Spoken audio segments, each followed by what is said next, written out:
नमस्कार बंधुरा मीरार रान्नाघरे आपनादेर सबाइके स्वागत। सब दिन माछ मांस खेते ना इच्छे करले गरम भाते এই রেসিপিটা বানাতে পারেন। এটা ছাড়া আর কিছুই লাগবে না গরম ভাতে। চলুন তাহলে পুরো রেসিপিটি দেখার জন্য অনুরোধ রইল। এখানে একটা বাটি নিয়েছি, বাটির মধ্যে নিয়ে নেব 2 চামচ সাদা সরষে, আপনারা 1 চামচ কালো সরষে ব্যবহার করতে পারেন। এবার দিয়ে দিলাম 1 চামচ পোস্ত আর দুটো কাঁচা লঙ্কা, আর কাঁচা লঙ্কার পরিমাণটা আপনারা বাড়িয়ে নিতে পারেন। এবার জল দিয়ে এটা ভালো করে বেটে নেব। গ্যাসের মধ্যে কড়াই বসিয়েছি, দিয়ে দিলাম তেল। তেলটা গরম হলে এখানে আমি কয়েকটা সেদ্ধ ডিমকে এভাবে মাঝ বরাবর কেটে নিয়েছি। এবার হালকা করে ডিমগুলোকে ভেজে নেব। পুরো রেসিপিটি আপনারা দেখতে থাকুন। রেসিপিটা বানানো যেমন সহজ, আর এটা গরম গরম ভাতের সাথে কিন্তু দারুণ লাগে। উল্টি পাল্টি একটু হালকা করে ভেজে নিচ্ছি আর একটু লবণ ছড়িয়ে নিচ্ছি। আপনারা চাইলে এই সময় একটু হলুদ গুঁড়োও দিতে পারেন। আমার চ্যানেলে আপনি যদি নতুন হয়ে থাকেন প্লিজ আমার চ্যানেলটি সাবস্ক্রাইব করবেন আর পাশে থাকা বেল আইকনটা পুশ করে দেবেন আমার নতুন ভিডিও পাওয়ার জন্য। ফেসবুক পেজ দিকে যদি আপনারা দেখে থাকেন প্লিজ আমার ফেসবুক পেজটা ফলো করে পাশে থাকবেন।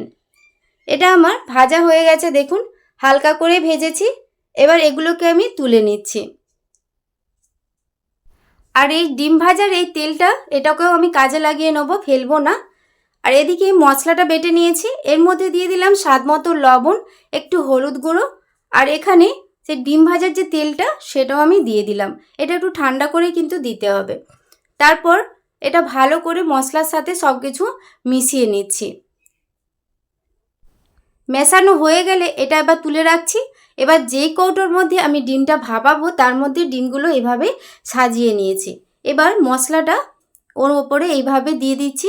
সব মশলাটা দিয়ে দেওয়ার পর ওই মশলা ধোয়ার বাটির একটু জল ধুয়ে ওর মধ্যে আবারও একটু দিয়ে দেবো। দেখুন অল্প একটুই দিতে হবে। দিয়ে দেওয়ার পর একটু চামচ দিয়ে মিশিয়ে নেওয়ার পর এবার ওপর দিয়ে সর্ষের তেল ছড়িয়ে নিলাম। একটু বেশি করেই সর্ষের তেলটা লাগবে। আর কয়েকটা কাঁচা লঙ্কা দিয়ে দিলাম। এবার এটা চাপা দিয়ে ভাপিয়ে নেব।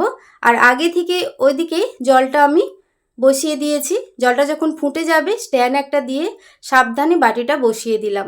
আর এমনভাবে জলটা দিতে হবে যাতে বাটির মধ্যে কিছুটা জল মানে বাটিটা কিছুটা জলের মধ্যে ডুবে থাকে। এবার মিডিয়াম টু হাই ফ্লেমে এটা 20 মিনিটের মতো হতে দিয়েছি। আর গ্যাসের ফ্লেমটা অফ করে 10 মিনিট চাপা দিয়ে রেখে দিলাম। দেখুন কত সুন্দর হয়েছে। গরম গরম ভাতের সাথে আর কিছুই লাগবে না। আজকের এই রেসিপিটি আপনাদের কেমন লাগলো অবশ্যই কমেন্ট করে জানাবেন। রেসিপিটি ভালো লেগে থাকলে প্লিজ একটি লাইক কমেন্ট শেয়ার করবেন। আজকের মতো রেসিপিটি এ পর্যন্তই। সবাই ভালো থাকবেন, সুস্থ থাকবেন। ধন্যবাদ।